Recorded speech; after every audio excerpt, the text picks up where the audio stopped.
G'day and welcome back to the Best Practice Network and Talking Leadership podcast series. Today's podcast is the second in a discussion around the leadership topic, and in particular the question, are leaders born or are they made? Hope you enjoy the content, and I'll hand over to Kevin. A great question that I've listened to a lot on Eric's Talking Leadership podcast, and I'm keen to hear people's response as well. So up to the group, and Neil, you're first. Are leaders born or made? Your thoughts? I'm going to sit on the fence with that, I reckon. I think there's a bit of both in there. I think there's an intellectual capacity that you need. You need to be able to be self-aware and to learn, and you need to have a certain level of intellectual ability to be able to be a leader, to be able to read situations and learn stuff and assimilate information and process it. There's the brain function thing there, but I think there's an element of your personal background that breeds leadership. And I think that depends on where you've born and bred and how you've been brought up.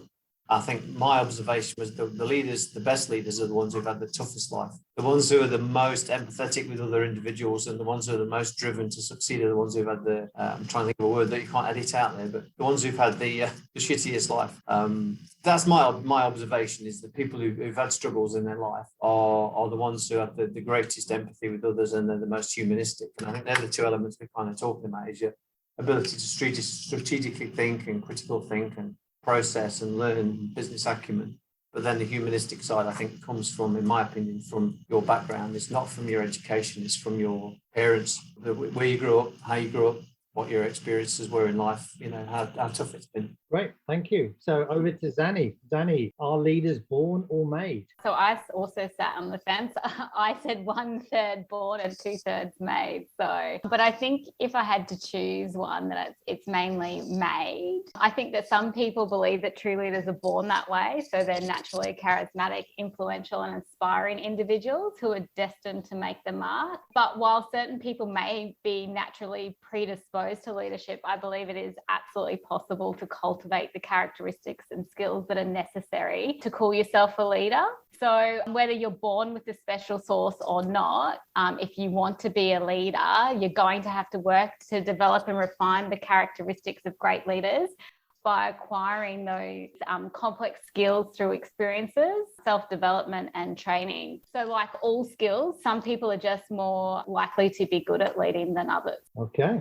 That's an I love the 1/3, 2/3. An interesting one there. Well, it's a challenging question, right? Because I think exactly right. You can be born natural leadership characteristics, but unless you choose to refine them and be really self-aware again and recognize your weaknesses and start to develop those weaknesses out, you're never going to be able to lead successfully. Yeah. And I think definitely it links to some of the comments from the first question, in terms of, the good attributes I'd listen to my response on the other podcast, and then we'll see how we match up from there. So I'm just going to change. Alan, I'm going to go to you next. Are leaders born or made, Alan? I will be the cracked record here. I support the previous two answers. I think Xanny's 2/3, 1/3, I think might be a nice proportionate mix, because I think you can learn the skills of leadership. You can, in an organisational context, start to learn that you need to provide feedback, you need to delegate well, etc., etc. You need to create those linkages with strategy so people can understand the purpose of the organisation and how they contribute. And it goes to some of those personal EQ, self-awareness things. But going to Neil's point about the struggles and tribulations of you don't know how easy you've got it, brown paper bag in the middle of the road, gravel for breakfast. Don't necessarily know if you have to have a tough upbringing, but I think you do have to have some personal characteristics that allow you to put yourself forward to be seen or a desire to want to make a contribution to make the place better. And, not everyone has that. So I think there is this personal orientational, personal makeup, whether it comes from nature or from nature, I don't know. But I think there is some personal characteristics that you need to have to be able to take the role. I don't want to necessarily use the word ambition, but there possibly is a bit of that. It's a case of a preparedness to put yourself forward, a self-awareness, and prepared to take a few risks, I guess, because leadership becomes a lonely place the higher up you go up that slippery pole. Thank you, Alan.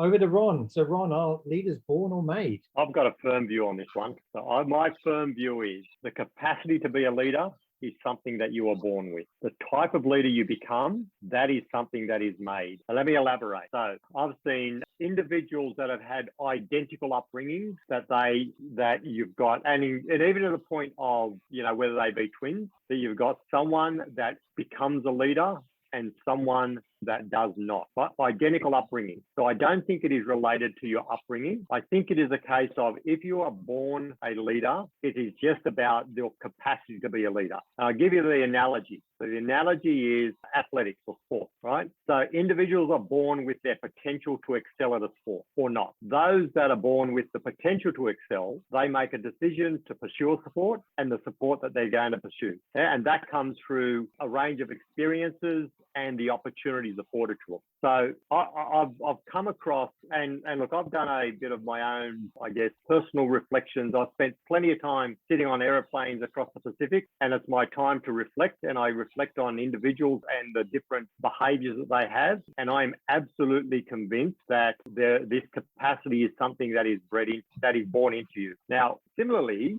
when we work with businesses in elevating their performance, we will purposely look for leaders in the business that have got that natural leadership ability, and they may be one of the machine operators, but they are a leader. If that leader decides to have a anti-management theme to them, they can lead others and influence others to the dark side. However, once you turn their view and they now look to the light side of this is actually a positive thing for the employees, you will see the employees that had followed them to the dark side will follow them to the light. And it's not because they've had any training, there's not because they've got any particular leadership responsibilities or leadership training or position or anything. It's because they are a natural leader. They exude that confidence. So born with the capacity, you make the decision and you make the which leader you become. Thank you, Ron. And Mr. Morgan now. So Chris, are leaders born or made? I think it's been interesting. There's definitely a combination. I don't think there is a black and white answer for this one, and I don't believe there is myself. Very much believe that experience decides what sort of leader you're going to be, whether that be someone who came up from the shop floor or whether you came from an academic background and came in sideways that way. I think that affects the end result. I think naturally someone who has the inbuilt characteristics will rise to a certain level based on their experience and their innate ability. To go beyond that, I think, yes, you need to then nurture it. So I think it's not a black and white, you're either one or the other. You need to be one to get you to a point where you can become the other, personally. If you've got those skills, and that's the thing Ron was saying about the light and dark, is unfortunately, unless you've got someone at the end there to say, hang on, you need to turn left, not right, you will end up becoming that bad leader. So I think it's a lot of it to do with opportunity of someone there. Once you get to that right point, having the person there to tap you on the shoulder and say, you need to go that way, and then you become great, because if you go that way, you're going to stay where you are. You may be a good leader, and I suppose that's the difference between you'll become a very competent manager versus a great leader. And I think that is something that you need someone there to tap you on the shoulder, because most of the time you've gotten to that point on your own because of what you believe internally, and it's not something you've been taught or shown. It's just something you're always going to be. And the analogy that I always use when I'm talking to my crew is that I've got no specific training, but if I was going to be on this bus, I was going to drive the bloody thing. And that's basically what set me up. And that's what I say to my guys. If you're going to be on the bus with us, you've got a choice. You can either sit in the back or you get hold of the steering wheel and you decide where the bus is going. And I think that's that decision, and having someone there to say, right, now that you're driving, let's get better at it. So it's definitely a combination of both. There is no one or the other. Alan, you had your hand up, mate. Yeah, look, I've just put comment into the chat. Perhaps another question or a different take on the question is, can leadership be learned?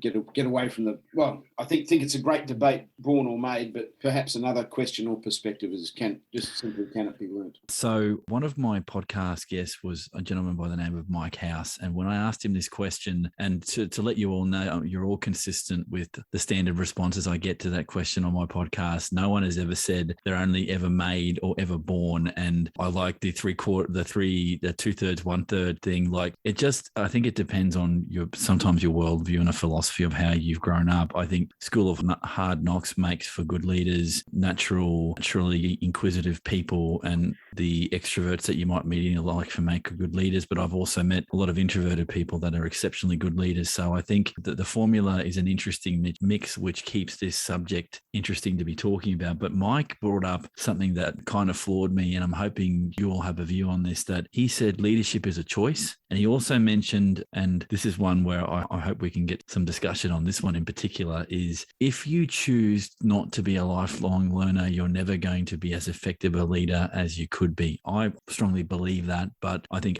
others might want to have a debate about it. So what do we think of leadership as a choice? And the best, most effective leaders are the ones that have that lifelong learning ingrained in their DNA. Well, we're in the last few minutes, so we're going to have that discussion now, but I will be asking you for one key takeaway, each of you, from today as well, to share as we close up. All right, who would like? Those leadership is a choice, and the lifelong learning to be an effective leader. Mr. Morgan. I've got a funny view on this one, actually. The other thing I'll say because I talked about if I'm on the bus, I want to drive it. I've also got a very, very strong belief that if someone who really wants to be in charge, they shouldn't be. Is that the sort of people who want to be in charge are very rarely the sort of people who should be in charge. So I'm sort of contradicting myself in that respect, but I think that's very much the same thing, is the desire to be in charge shouldn't necessarily be a driver for actually being in charge. I think we'll need to have an in-depth podcast there, Mr. Morgan. There are a few things to tease out of that particular statement.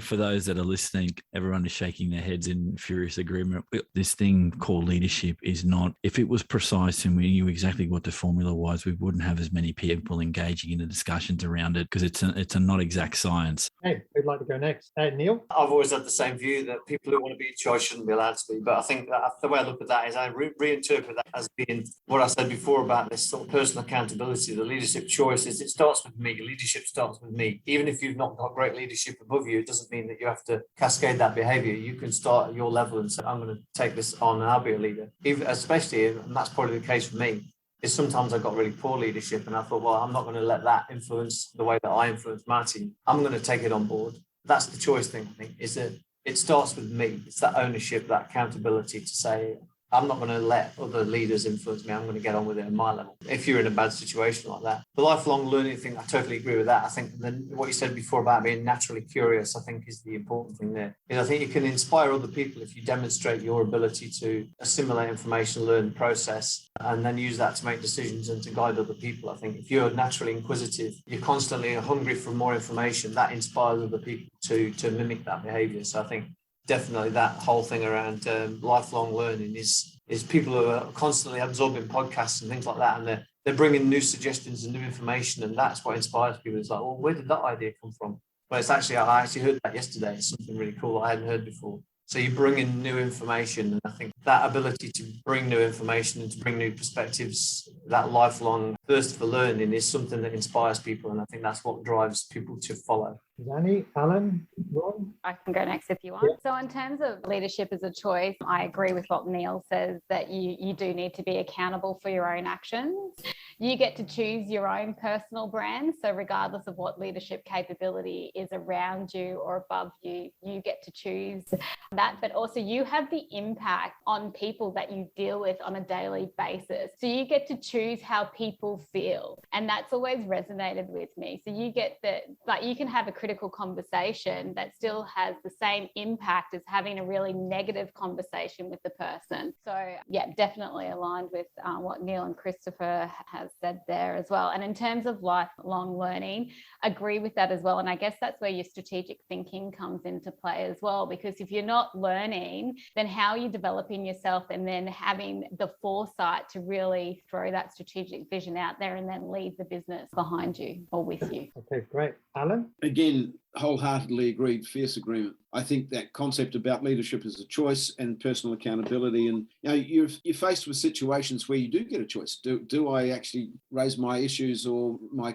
contributions here? And so that potentially a choice. Will I put myself out there, take some form of risk and lead, or take on an issue? So I think that's a great thought, as leadership is a choice. It's a very conscious choice in a lot of ways. And then I really like Neil's bent on lifelong learning, that being inquisitive. often lifelong learning sometimes gets framed in that more formal sense, but being open to new things, just being aware of where things are happening and new trends, etc. It doesn't necessarily be formal. As Neil said, being continually inquisitive, I think, is a great way of putting it.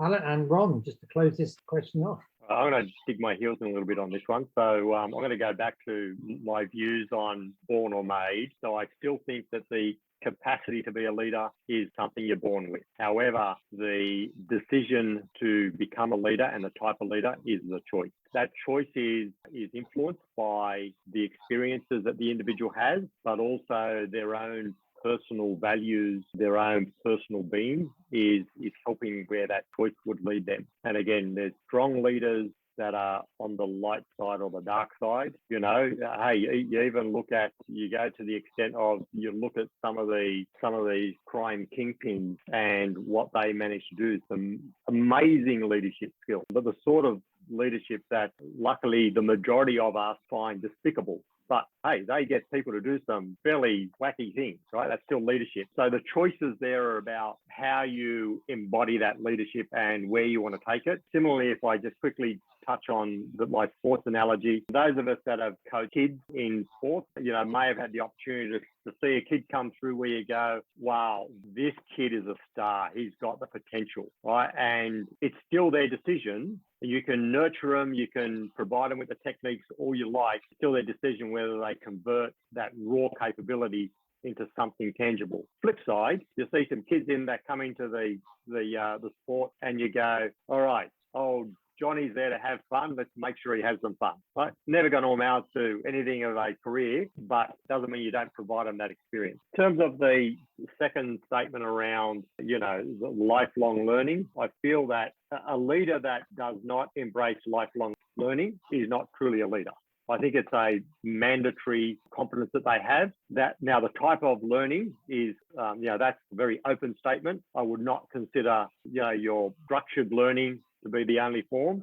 Learning is about taking feedback, surrounding yourself with the right people, observing the right things, adjusting the way you do things, recognizing that you don't have all the answers. So definitely agree with the views on lifelong learning is a prerequisite for a leader. Fantastic. So I think we're coming to the close now. So what we do, I'd like to just go around the room, around the virtual room. Just the great discussion today, some great insights and sharing. And based on what we've gone through in this last hour, what's the real thing that's resonating with you? So Alan, what would be your key takeaway? So my key takeaway is let's keep scratching the surface and bring up these great insights. Right. Thank you. Ron? A little similar to that. So I think my key takeaway is the topic of leadership draws out passion and feeling. And the responses that we got here were quite interesting to see just the substance behind them. The other key takeaway is when you look at the attributes of a leader,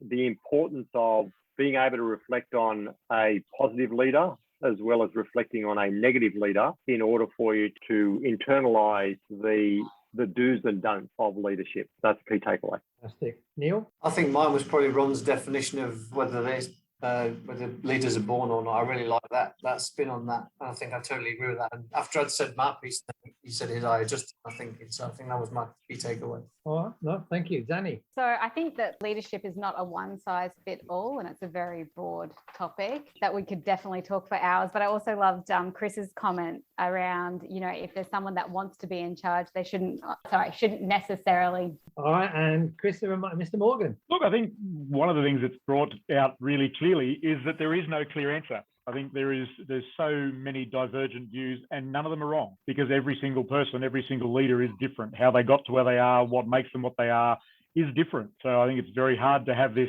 here's the plan to make a leader. There isn't one that you can put on everyone. So I guess that makes people like you, Ron, makes your life hard. Same with you, Alan. There is no, okay, here's a template, let's make a leader. So I think this has highlighted that even more. People get capped out at certain levels of leadership as well. And applying any sort of template can often dissuade people that otherwise would be brilliant. Great point. Well, I know Eric is going to close out this session now, but I'll just take the opportunity to thank everybody on this first series of podcasts and look forward to future ones and and definitely as we build the discussion then on interest in how we go. So Alan, I'm just going to say thank you very much for today. It's been fantastic. Ron, thank you very much as well. Xanny and Christopher and Neil as well. So look forward to future discussions as part of this Best Practice Network and Talking Leadership podcast series. So I'm going to hand over to you, Eric, just to close out today. Yeah, look, again, thank you everyone for participating. I often ask why I got into podcasting around this topic. And when you have sessions like this,